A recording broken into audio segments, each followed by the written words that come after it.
to die. Didn't mean to remind you of it, but it is on your schedule. Yes, probably won't happen when you want. Usually comes along when you're not expecting. Generally, you have your stamp collection out, you know. Now? No. Nobody wants to die. People don't mind being dead. Being dead is great. But getting dead. Nobody wants to get dead. So I hope I don't die. I wonder how often we think that, you know? It's just under the surface, isn't it? You go out for the day, going out of your house. You say, I hope I don't die.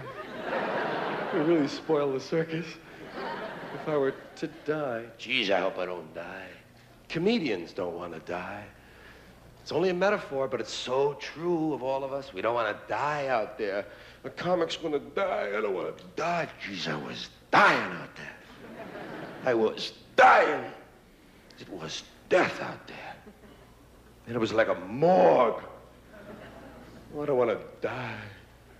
Of course, if the comedian doesn't die, you know, if he succeeds, if he makes you laugh, then he can say, I killed him. I killed him. So it's either me or you know. Just like on the freeway. Yeah, dying shouldn't be that bad. It shouldn't be that bad. We're all going to do it. It's one of the few fair things in life. Everybody catches it once. And dying should be fun. There should be some sort of a look ahead. I mean, after all, when you die, you're going to find out where you go.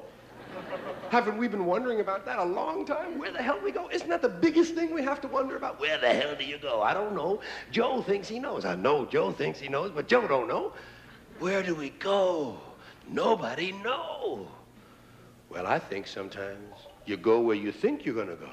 Whatever you think you're going to do, that's where you're probably going to go. If you keep saying you're going to go somewhere, chances are you might go there. You ever hear those guys say, I'm going to hell, don't pray for me. Don't pray for me, I'm going to hell. He is. You go where you want to go. I think when you die, your soul goes to a garage in Buffalo. When Monty Hall dies, he'll go behind door number 4. That's it, where you want to go. No, nobody wants to die. And you know, part of the reason we don't want to die is because of that goddamn funeral. We've seen it. We know how bad news it is. That funeral is no fun. Man, if I don't like other people's funerals, I know I'm not going to like my own. There's no way I can get behind my own funeral. Going to be lying there in a casket. They're going to put me in the box. Going to put me in a convertible with the top down. You know that's embarrassing, lying there. And everybody's looking at you. You're dead. And they're looking. You're just lying there still. People coming over going.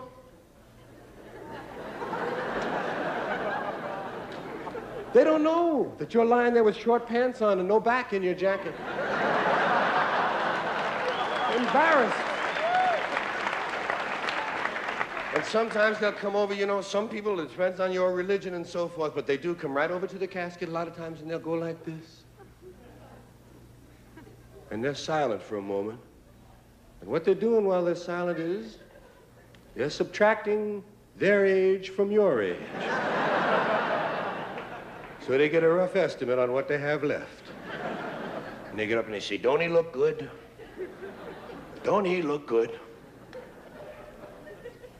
You crazy? He's dead.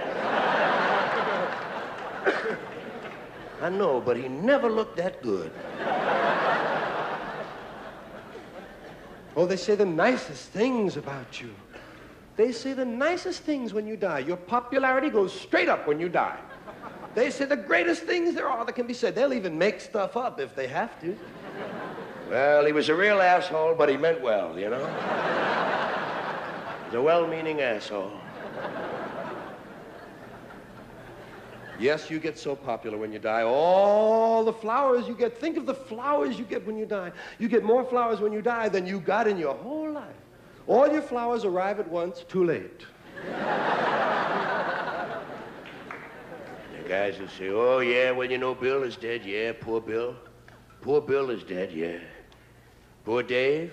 Yeah, poor Dave is gone now. Ed? Yeah, poor Ed is gone. Dan? That motherfucker is still alive, isn't he? I wish he would die so I could like him. How about the perfect murder? I've thought sometimes about the perfect murder. You know what you do? You pick up one person by the ankles and you beat another person to death with him.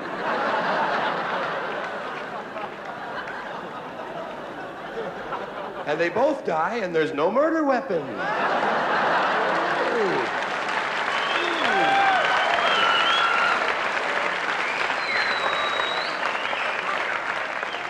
What happened here, Sergeant?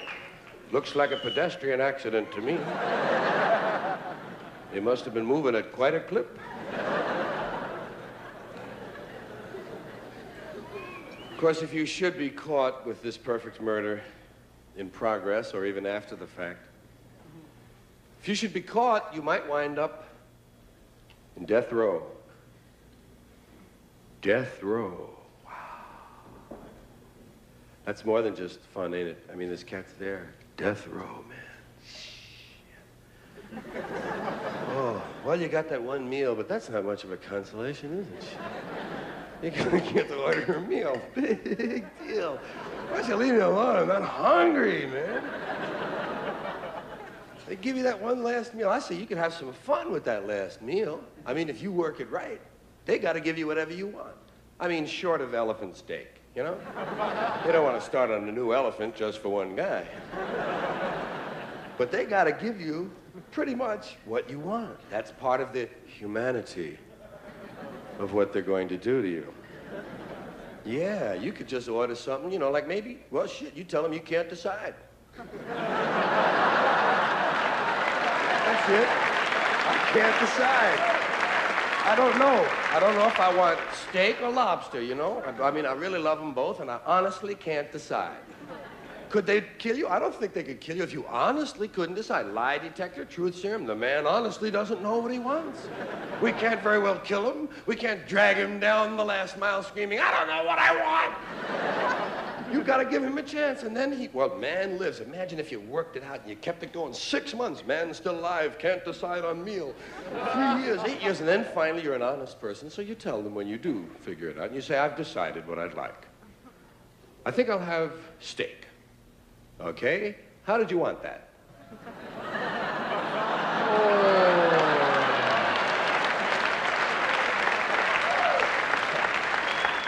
A very little known and very little understood part of the death process called the 2-minute warning. Many people are not aware of it at all. The 2-minute warning. Just as in football. 2 minutes before you die, you receive an audible warning. 2 minutes, get your shit together.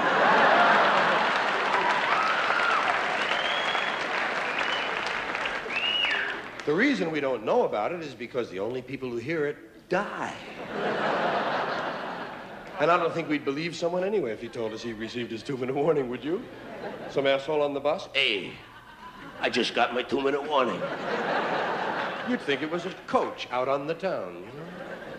But no, the 2-minute warning does arrive. And I say use that time to entertain, to leave something behind. Do something with the 2 minutes. Hey, if nothing else, give a speech. Little 2-minute speech. We can all give a little 2-minute speech. Just pick some subject you're very fond of and talk about it for 2 minutes. I mean, tell them. It's your last chance to tell them anything. So tell them, got 2 minutes, and I mean, wax eloquent, rise, bring it to the rafters, and then at the moment at the end you say, if this is not the truth, may God strike me dead.